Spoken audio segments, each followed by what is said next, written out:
Обичам София заради яките паркове. Там хората се събират и правят много различни неща, отколкото в Солун.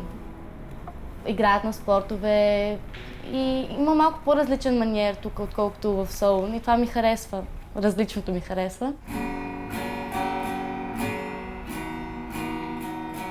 Едно от нещата, които ме шокираха в началото тук, беше, че като отиваш в едно заведение, в Гърция ти предлагат води, някакви бисквитки, а тук това нямаше го. Имаше някакво, чувстваш се малко по-като чужд. Може би просто да е различна културата. Там са свикнали така, тук е по-различно и това е красиво. Това са различията, които имат всяка страна. Озовах се преди 1 година в София и почнах да уча в Софийския университет психология. Иначе от малко се занимавам с танци. Бях в една гимназия по изкуства с профил танци и от много малка обичам много да играя класически балет. След това почнах да играя съвременни танци и гръцки народни танци.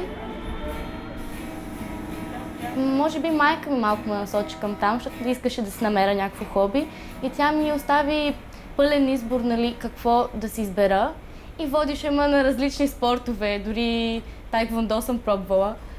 И накрая си избрах класическия балет. И когато дойдох в София, озовах се в Derrida Dance Station и там почнах да играя балет.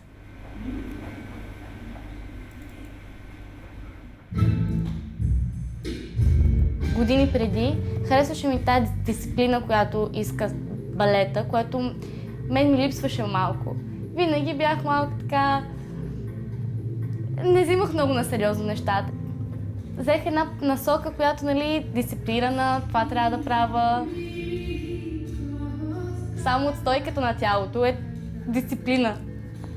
И съвременният танц е точно обратното. И затова може би ми харесва и двете неща, защото може да съчетаеш и отпускането на тялото и всичко това стегнатост, дисциплината, която на съвременния танц не е толкова нужна.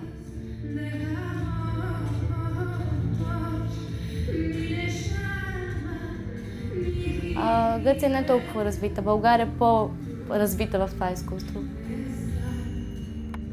Аз не съм единствената чужденка, която практикува балет тук. Много хора идват от чужбина за балета. Тъй като тук в София има много добра школа по балет и наистина се струва някой да дойде тук да се обучи по тая насока. И преподаването тук в България е много добро. В смисъл, наистина нивото на танцорите в България е добро. Има много гърци, които са танцори, идват тук да занимават с това и да се обучат тук и после пак се връщат в Гърция.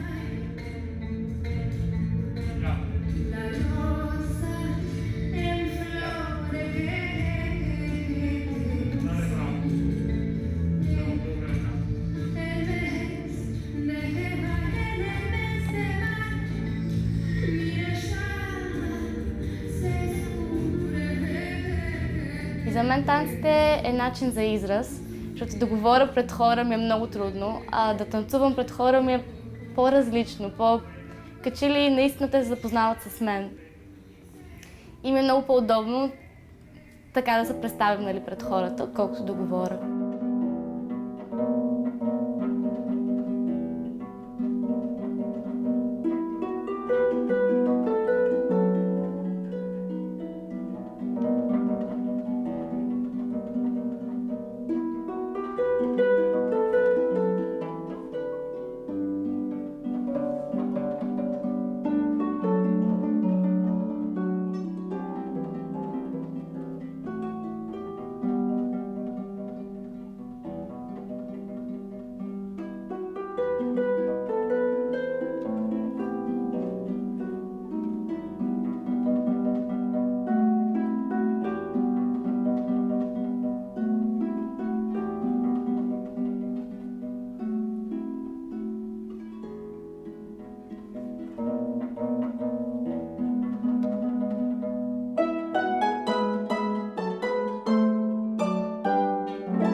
палци. Айде, тръгваме.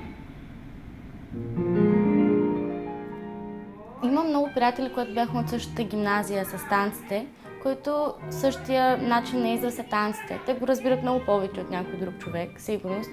Но имахме презентация в Дерида преди една седмица и бяха дошли мои приятели, които не се занимават с танци.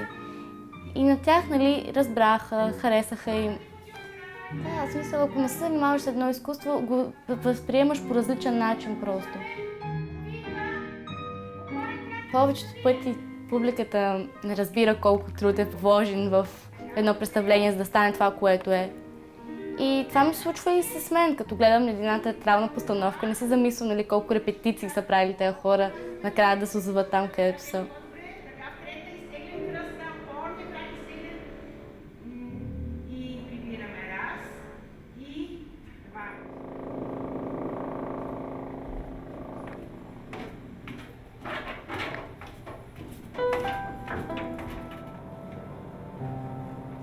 Никога не правя далечни планове, защото понякога не ти излизат.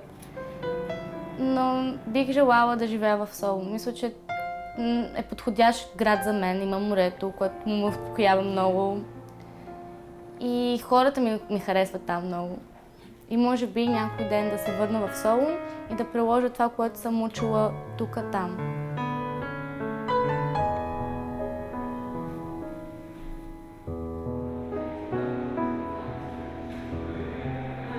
Мисля да се съчетая психологията с танците, защото има различни данс терапии, които все пак помагат на хората. То още, нали, не се знае, ако наистина помага това нещо, но в всеки случай не им вреди. И ми е много интересно, може би да се насоча натам по някое време.